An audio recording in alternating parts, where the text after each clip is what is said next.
এদেশের একজন প্রথম সারির বড় আলেম, প্রথম 10 জনের একজন হবে, নাম বললে সবাই 100% মানুষ চিনে যাবেন, আমি নাম বলছি না।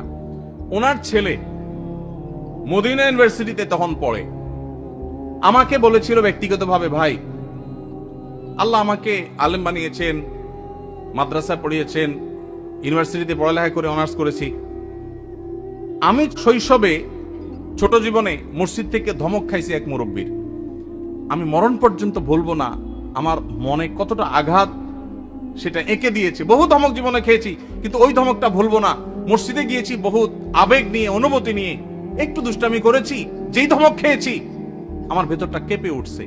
আমি চিন্তা করি আমার জায়গায় একজন সাধারণ মুসলমান যে এতটা ইসলাম বুঝে না, হয়তো স্কুল কলেজে পড়েছে, সে যদি আঘাতটা পাইতো সে হয়তো নাস্তিক হয়ে যেত, সে তো ইসলাম থেকে দূরে সরে যেত।